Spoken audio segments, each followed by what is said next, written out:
On the evening of August 10th, 2004, Yolanda Bindics, a 25-year-old mother of four, worked a closing shift at the Family Dollar in Jamestown, New York. After closing the store, Yolanda spoke to her brother on the phone and said she'd stop by his place within an hour.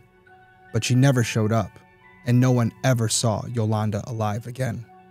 Just over 2 years later, Yolanda's skeletal remains were found in a wooded area around 16 miles from Jamestown. It was determined that she had been murdered. It's been 19 years since Yolanda's disappearance, and investigators are still searching for her killer.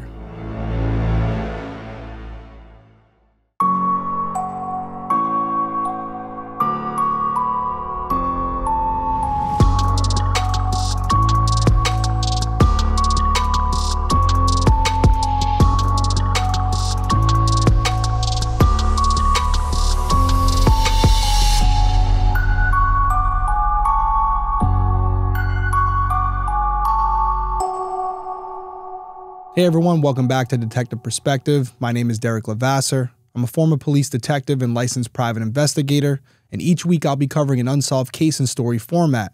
I'll then give you my perspective on the investigation and provide contact information for the individuals or organizations connected to the case so that if you have any leads, you can contact them directly and maybe you can help solve a case. As I said before, guys, this is the type of case that I'm going to cover each and every week. So if you're someone who's interested in true crime, specifically unsolved cases, and you would like to hear my opinion on those investigations, please consider subscribing to the channel, whether you're watching on YouTube or listening on Apple Podcast or Spotify or whatever platform you use. This case is an interesting one because this is kind of the direction that I see the show going. The way this case was brought to my attention was Yolanda Bindics' daughter, Allie, actually reached out to me weeks ago in Instagram DMs. And this was before I had even announced the show. She was just reaching out for Crime Weekly, my other podcast with Stephanie Harlow. And the case struck me. She had a lot of information in the DM. And I have a team working with me on these cases, Haley and Anna. And so I said, this might be a good one. I sent it to Haley and she's like, yep, I know the case. This is a great one. And I will say this is something I think we're going to do a lot of in the future. There's a lot of family members out there that have a loved one that they lost, that have been affected by tragedy, and their case is still unsolved. And I see a world where this is going to be what we're trying to do, maybe not every single week, but pretty often. And before you start DMing me on Instagram, if you have a case, just hold off for now. There's going to be an email that we're going to create for it that it'll go directly to all of us so we can see it.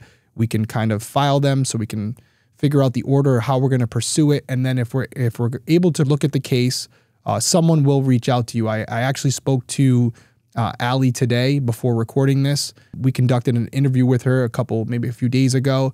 And I just wanted to reach out to her and thank her for letting us cover the case. And we had some personal conversations off record that will remain between us, but it's always good to talk to the person directly and see what they're going through, because I unfortunately have never experienced that type of tragedy.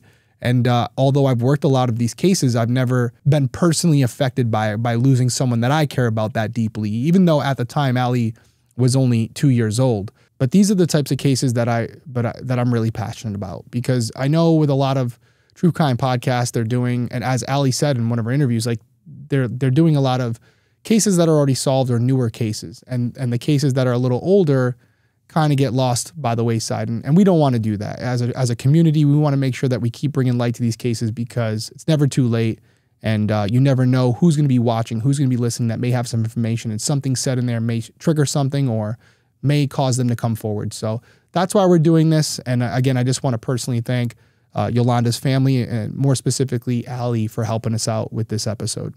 All right, with that out of the way, let's dive into the case. Born on September 29th, 1978 in Buffalo, New York, Yolanda Ann Bindics was the last of 11 children born to Emery and Patricia. When Yolanda was 10 years old, the Bindics moved to Jamestown, a city with a population of around 30,000 people located in the far west corner of New York near the Pennsylvania border.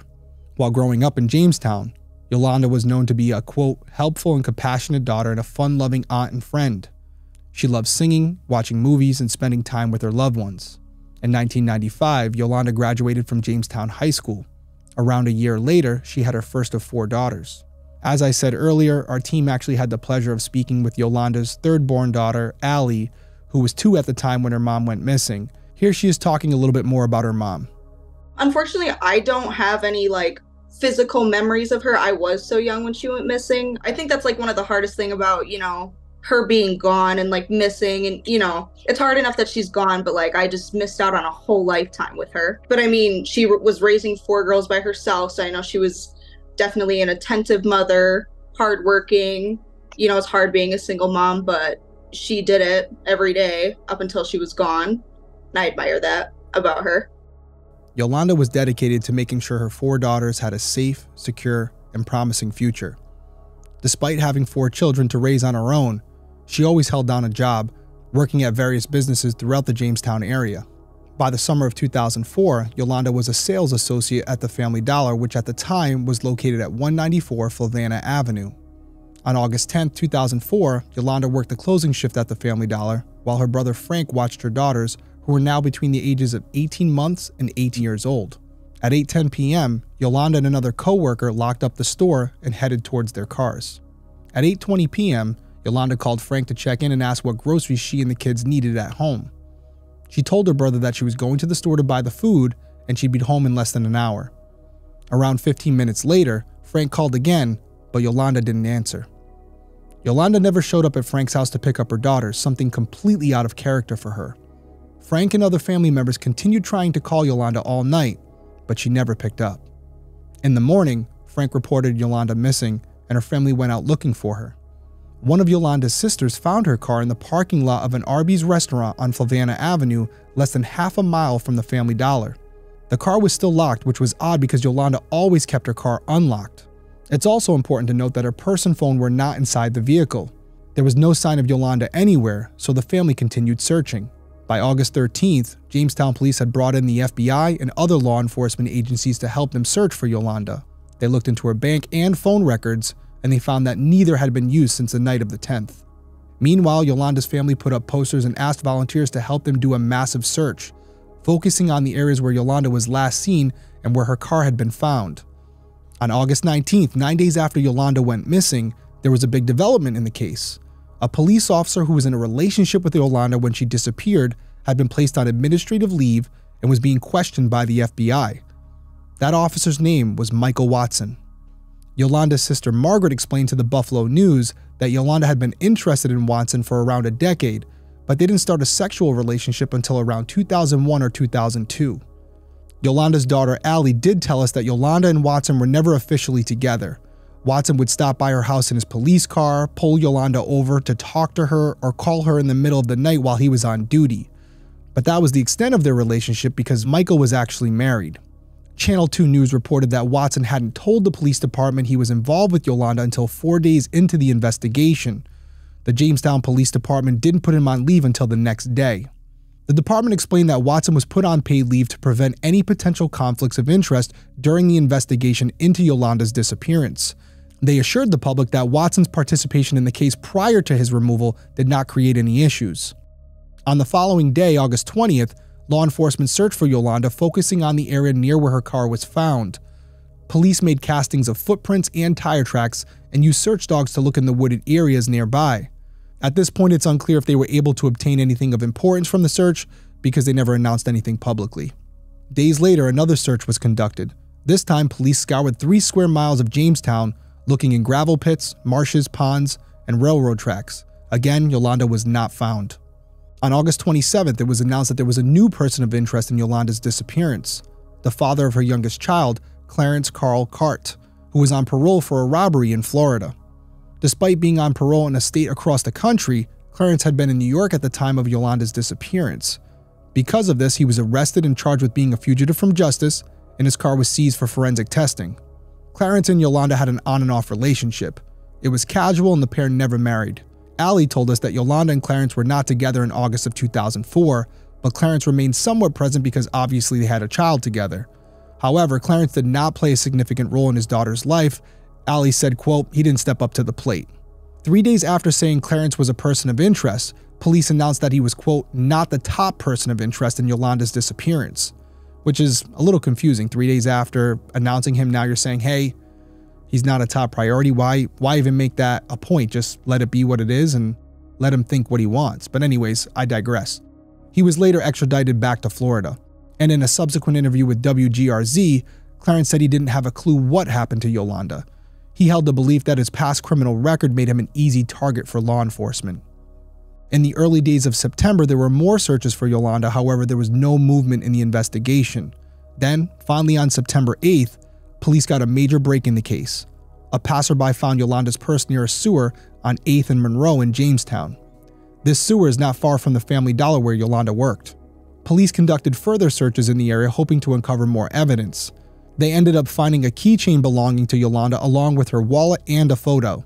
It appeared that Yolanda's belongings had been washed out of the sewers by a heavy rainstorm. The items that were recovered were sent to a forensic lab for testing. For days, police continued to search the area for more evidence. A week after finding her purse, keychain, wallet, and a photo, Yolanda's keys were found in a storm sewer. Police now believe that Yolanda had been abducted. On September 29th, which would have been her 26th birthday, a candlelight vigil was held for Yolanda. WGRZ reported that 3 of her 4 children were present at the vigil. Now at the time, Allie was only 2 years old, but she was there, and she blew out a candle that was meant for her mother and released a balloon into the sky. On October 1st, the Jamestown police chief told the Associated Press that leads were starting to dry up. They had interviewed hundreds of people, but they still didn't have any suspects. With that being said, no one had been ruled out yet. In the hopes of bringing in new tips, the FBI offered a $20,000 reward for information leading to Yolanda. An additional $1,000 was later added by Crime Stoppers. 3 days later, on October 4th, Officer Michael Watson was arrested on several charges of stalking and sexual harassment. The charges were not related to Yolanda's disappearance. However, police said that Watson was still considered a person of interest in her case. WGRZ reported that the indictment alleged Watson used his position on the police force to obtain the phone numbers, work schedules, and other personal information of female employees. He then sent disturbing emails to multiple women, conducted unauthorized traffic stops with female city employees, and then made unwanted advances towards them. Watson had pursued at least 3 different women in his police car parked outside their residences, repeatedly called them, and made inappropriate statements like, quote, "I want you," and quote, "I can't stay away from you." The case against Watson also accused him of engaging in indecent exposure on Jamestown city premises, including City Hall. Additionally, he had sexual encounters with female city employees in various locations while on duty, including city property. Needless to say, Watson was doing a bunch of stuff he wasn't supposed to be doing. He was eventually released on $10,000 bail and was later suspended from the police department without pay. Side note here, these are the types of people that really boil my blood, because obviously I don't believe all police officers are like this, but you know, one bad apple spoils the whole bunch. And that's what you have here, that you have someone in a high position of power using those powers to harass these women. And it really puts them in a tough spot, because the people that they're supposed to be able to call when something like this happens, the police, those are the offenders. So it really puts these women in a tough spot. And again, whenever I hear these cases where cops abuse their powers like this, there's just no excuse for it. And I really think we got to do a better job of vetting these people during the background checks. It's not a completely foolproof plan. Sometimes people slip through the cracks like in any profession, but we really, with the amount of power that we have as police officers, we got to be the best of the best every time. As much as we can do it, we got to make sure we vet out the bad ones. Despite the charges against Watson, police were still no closer to solving Yolanda's case. In November, there was a new possible lead. Police had found out that right before Yolanda disappeared, she had gone on a weekend getaway to Niagara Falls with Darian Thomas, the father of her second-born daughter. Allie told us that Yolanda and Darian were not officially together, but they were trying to rekindle their relationship. This trip was of interest because the night that Yolanda disappeared, she had told her sister Margaret that she was planning on sharing a secret after she got off work. According to the Buffalo News, Margaret thought that when Yolanda mentioned she had something to share, her tone resembled the one she used when sharing news of her previous pregnancies. This led Margaret to believe that maybe Yolanda was pregnant at the time of her disappearance. Another possibility that crossed Margaret's mind was that Yolanda might have gotten engaged to Darian during their trip. Following this development, Darian was interviewed by WGRZ. He said Yolanda never mentioned a secret to him during their trip. When asked if he and Yolanda were going to get married, Darian said he proposed, but she said no. Instead of marrying, they were, quote, looking at settling down, perhaps finding a home together. Darian also told WGRZ that he had no idea what happened to Yolanda. He teared up as he said, quote, I miss her more than anything. Darian has not been named as a person of interest in Yolanda's case as of this recording, and no one knows what secret Yolanda was going to share with her sister. Searches for Yolanda continued throughout the rest of November and December, but there was no sign of her anywhere. In January of 2005, police gave an update to the public stating that they had no major leads, but were still investigating all tips that came in. A month later in February, Buffalo News reported that Officer Michael Watson was facing 23 department misconduct charges involving 7 women, including Yolanda. Many of these charges stemmed from the stalking and harassment he had been charged with previously. The Jamestown Police Department further accused Watson of, quote, absenting himself from jailer duties on the evening of Yolanda's disappearance. Reading between the lines, the department was accusing Watson of not being at the jail when Yolanda went missing, meaning he didn't have an alibi. The department also accused Watson of withholding allegedly, quote, valuable information relating to the investigation of the disappearance of Yolanda Bindics between August 10th and August 14th. Prior to the misconduct charges, Yolanda's family had hoped that she would be found alive. But after reading over everything the department was accusing Watson of, they weren't as hopeful. Margaret told the Buffalo News, quote, I'm sickened by what I read about him and his behavior knowing that Yolanda was involved with him. For the next few months, searches for Yolanda continued without any new findings. The 1-year anniversary of Yolanda's disappearance arrived, and she had still not been located. A few months later, in October of 2005, Officer Watson sued the Jamestown Police Department, claiming that the department intentionally tarnished his reputation by suggesting that he was involved in Yolanda's disappearance, despite having evidence indicating his innocence. To illustrate this, the lawsuit stated that Watson was working as a jailer the night that Yolanda went missing. Furthermore, the lawsuit said that Watson cooperated with investigators, as he willingly subjected himself to 7 hours of questioning without legal counsel, passed a polygraph test, and provided a DNA sample, and even permitted authorities to search his home and car. The city of Jamestown countersued, claiming that they couldn't prove Watson was working at the jail when Yolanda disappeared. They further stated that they were informed by the FBI that their agency couldn't clear Watson's name from the case.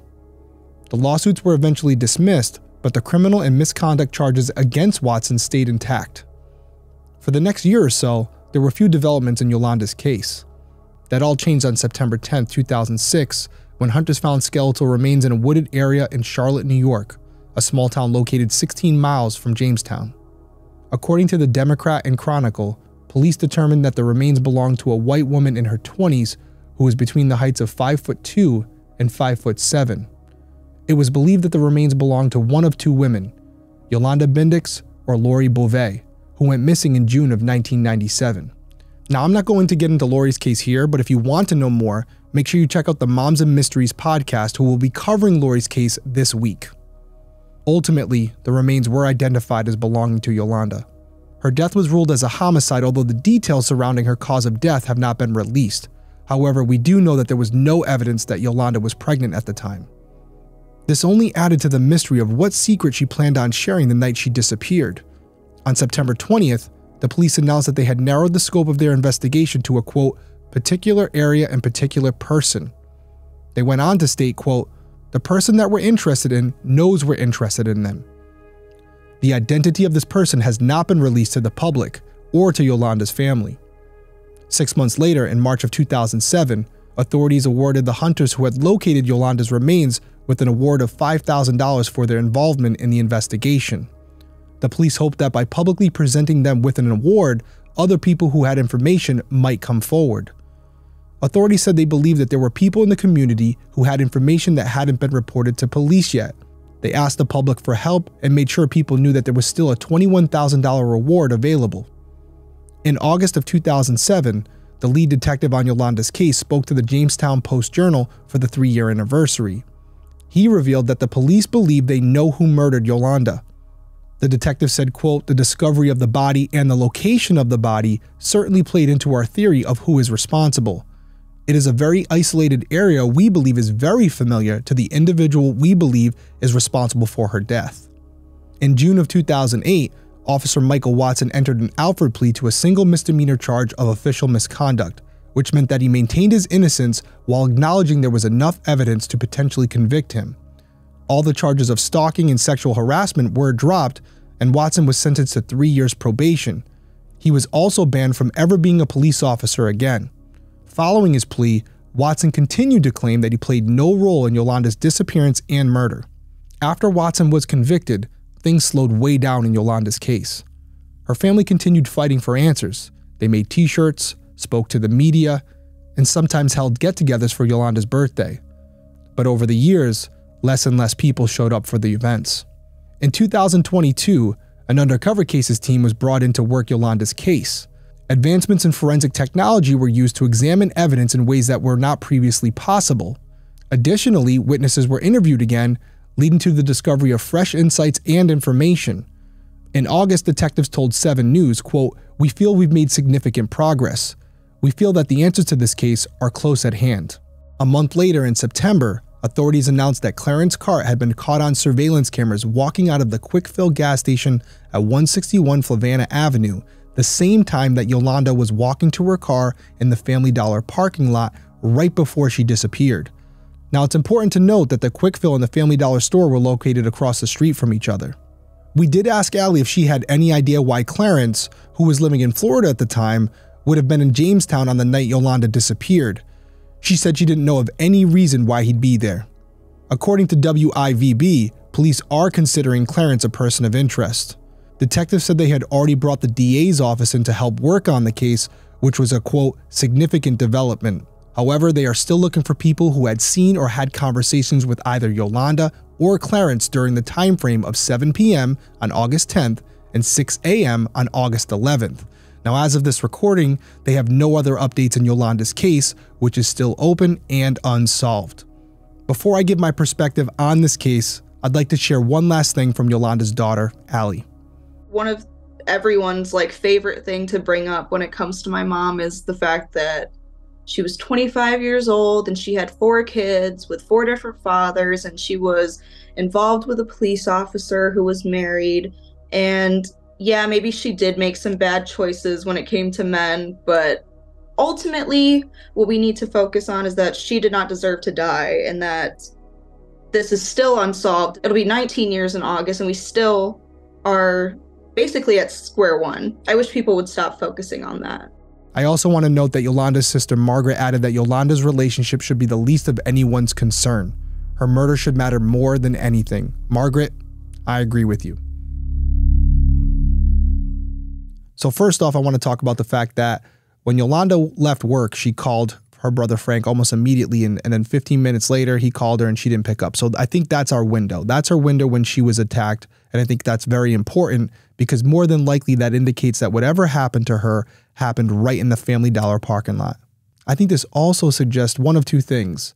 Yolanda's attacker was someone she didn't know and caught her by surprise, or if it was someone she knew, they immediately acted with aggression. There was no pretending that this was a friendly encounter. This was an attack almost immediately. And the reason I believe that is because if it were someone who at least initially was acting friendly and acting like they had no malicious intentions, when Frank called, more than likely she would have picked up, because again, this is just a friendly encounter, and the fact that Frank was calling her so late, only 15 minutes later, she might think something's wrong with the kids. I would assume she would have picked up, but she didn't. And I think the reason she didn't pick up is because she was incapable of doing so. She was no longer in possession of her phone, or at that point, she may have already been incapacitated. Now, I want to talk about her car because there's a couple of scenarios that could have played out here based on how the car was eventually found. The first scenario is the attacker approaches her. He forces her into the vehicle. They drive off to the location, the wooded area where she was eventually found, and he kills her there. Or he forces her into the car. He drives. They go out to the area. The attack probably happens inside the vehicle, and then her body is disposed in that wooded area. After he kills her or disposes of her body in the woods, he drives back to the area, parks the car there, and maybe walks to his car. He's not going to go right to where she was or where he was because that might give his identity away. Another potential scenario is as he attacks her in the parking lot at the Family Dollar, they drive down the road. They stop the car in the Arby's parking lot. Maybe he gets into a different car with her. They leave the car there and they go off to the wooded area. He kills her in the car or in the wooded area, and then he goes wherever he's going to go after that. Either scenario, based on how the car was recovered, it is highly likely that at that moment when that car was put there, it was put there by the offender. Whether Yolanda was there with him or whether she was already injured at that point, we may never know. But as her family said, she never locked the car, and her items were not in the car, which is suggestive that she never got into the car with them under her own power. Yeah, they might have been in the car with her for a short period of time, but before that vehicle was locked, the offender grabbed her belongings.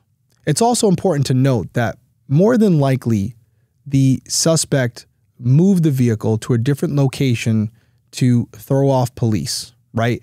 Think about it for a second. If the attack happens in the parking lot and they never get in the vehicle and they just go into his vehicle, well, now police, with a high degree of certainty, can kind of assume through reasonable deduction that more than likely she was attacked between the time that she walked out of the store and was walking to her car, which narrows down the window of potential suspects because it had to be someone who was in that immediate area. But if the car is found down the street, then it opens up all these other possibilities where what if she wasn't attacked at the Family Dollar? What if she got in her car and for some reason she met someone down at the Arby's or would stop there for a second to check something and the attacker was there? Again, it just creates a larger pool of potential suspects and creates a more complicated investigation. So if we want to reverse engineer that, the fact that the car was only down the road and it's highly likely that the offender put it there, well, exactly what he didn't want us to think we should be thinking, which is potentially he was right in the immediate area of the Family Dollar when this went down. And again, he's just trying to throw off police. And I think police know that as well. Either way you slice it, the parking of the car at Arby's, in my professional opinion, was staged. It was staged to be there to look like she had parked it there. Unfortunately for this offender, he didn't know that it was out of character for Yolanda to lock the door, which was an indicator to her family and friends. I do also think that although it took years to find Yolanda, more than likely she was killed that night. Yes, she could have been abducted and kept somewhere for a while, but based on the suspects that we know of, that we're going to talk about, this was something that probably all occurred within a matter of hours. Now, I wanted to give a little bit of kudos to the Jamestown Police Department because early on they brought in the FBI. They also talked about bringing in the DA's office, and they also brought in this unsolved cases team, which, yeah, it's been 19 years, and you will have some police departments that say, oh, that's still not long enough. The egos kick in and they don't want anybody else looking at what they did and potentially the mistakes they made. But they did it here, and they did it for the right reasons. As I mentioned when we talked about the case, forensic technology is constantly evolving. And something that you had 20 years ago may not have been substantial then, but now with the advancements in DNA and our ability to use MVAC and all these other technologies to grab smaller amounts of DNA than we could in the past, something that was insignificant then might be potentially impactful now. And so revisiting those pieces of evidence is extremely important. And then the second thing, re-interviewing all the witnesses. Yes, you interviewed them before. Yes, their memories might have diminished since then because it's been about 20 years. But here's the other side to that coin. You have new investigators talking to them, using different techniques, asking different questions. Maybe they reveal different answers. Maybe over time, witnesses remembered more. And so re-interviewing them can be a very daunting process, but is absolutely necessary when we get to like the 10 and 20-year mark of these cases. If you haven't made an arrest by then, it's time to start from the beginning again. All right, I want to end this with the two main suspects that we discussed tonight. First off, Michael Watson. We talked about him a lot. The guy's obviously a scumbag, but I don't necessarily believe that he's the guy. And I'll tell you why. First off, as he said through his attorneys and he said publicly, at the time when this happened, he was interviewed for 7 hours without counsel. He voluntarily submitted to a polygraph test. He gave his DNA. He allowed them to search his car and his home.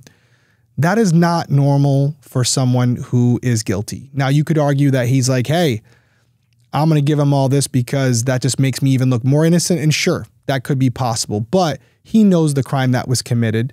And if he were involved, there's probably going to be something that links it to him if he allows them all of that. Could be cockiness. He could be just that good.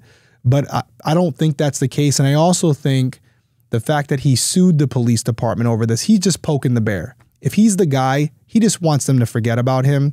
And yet he's poking the bear, challenging them, and willing to be deposed under oath in regards to this investigation. So I think that says a lot. Again, I don't like the guy. I think he abused his power. He gives all of law enforcement a bad name. Do I think he murdered Yolanda? Probably not, because you also got to consider motive. And he basically was married to his wife, having a side relationship with Yolanda, getting the best of both worlds. It doesn't appear that she was pregnant. It doesn't appear, based on what we know, that she was about to expose him to his wife. So what would be the reason behind doing this? What would get it to this point? And the fact that he was supposed to be working that night, as a cop, you would like to think that if he was going to do something like this, he would pick a night where he didn't have to be somewhere that could be documented and gone back to at a later date. So I really do think that, although it looks bad, he's probably not the guy. Which brings me to Clarence Cart. Clarence Cart has some problems. As I said when we were talking about the story, he wasn't even supposed to be in New York at the time.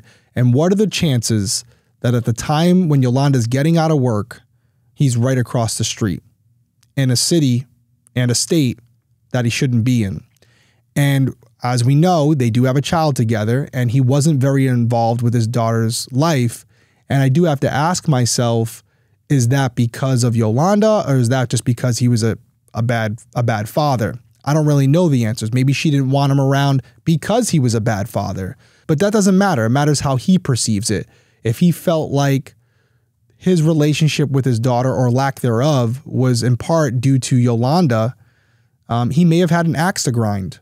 There may be more to this story, this relationship that we're unaware of, that also could have contributed to a motive as far as why he would want to murder her. And the fact that, as I explained earlier regarding the car, it is suggestive that whoever killed her was in that immediate area. And as we know, Clarence was in fact in that area. It's documented in video. And I do think it's telling that law enforcement all these years later are putting his name out publicly after saying they believe they know who it is, and that person knows that they know who it is. They haven't really mentioned anybody else, have they? But even though they haven't mentioned anybody else, I'm going to. We have to consider the fact that there could be another person. There could be someone who hasn't even been identified yet, at least publicly. Maybe behind closed doors, this person that they're referring to is the person they've never mentioned. But again, that wouldn't then make sense why they would mention other persons of interest. Could they be trying to throw him off? Maybe. I doubt it. That's not a tactic we normally use. But I am going to say that there is that other person. That's someone who we haven't identified yet. And maybe that's why this case hasn't been solved. It's also possible that there was another person in that area who saw Yolanda walking to her car by herself, saw a window of opportunity where they could get the jump on her because she was unsuspecting. She might have been looking for her keys or whatever. And they attacked her, put her in the vehicle, and did exactly what I had said earlier as far as potential scenarios. And again, if that's the case, that could explain why we don't have any answers yet, because police may be narrowing in on the wrong people. Who knows? Again, you always have to preface this because we have some information, but we don't have all of it. There are things going on behind closed doors within the agency that may not be released, and rightfully so, right? It may be guilt knowledge, and they want to keep that close to the chest just in case they do come upon someone. They can use that to verify whatever story this individual tells. If they give a confession, or if they say something that only the killer would know during an interview or an interrogation, maybe they slip up, say something, and now they got him. So I understand it. But that's just what it is for us. And I want to make sure that you guys know I'm giving my opinions based on the information I have. And if I had more, those opinions could change. And that's going to wrap it up for me in regards to this case. Again, I want to thank Yolanda's family, especially Allie, for allowing me to cover this case. This is my passion. This is what I love to do. I love to reinvigorate those cases, give them another boost where people who may not have ever heard of Yolanda before now know her name. And maybe there's someone out there in the area who's familiar with one of these individuals who were mentioned tonight, who has been contemplating coming forward, and maybe this puts him over the edge. And with that in mind, anyone with information is asked to call the Unsolved Crimes Unit at 716-753-4578 or 716-753-4579. There's still a $21,000 reward available, so remember, if you have information that can help, you could get that money. And if you don't have any tips but would still like to support the Bindics family, you can share Yolanda's reward poster and join their Facebook group, which is called Justice for Yolanda Bindics. I want to thank you guys for being here tonight. As always, if you are interested in true crime and like these types of stories, I would appreciate it if you subscribe to the channel, whether that's on YouTube, Apple Podcast, or Spotify, or wherever you listen to it. I would greatly appreciate it. Everyone stay safe out there. I'll see you soon.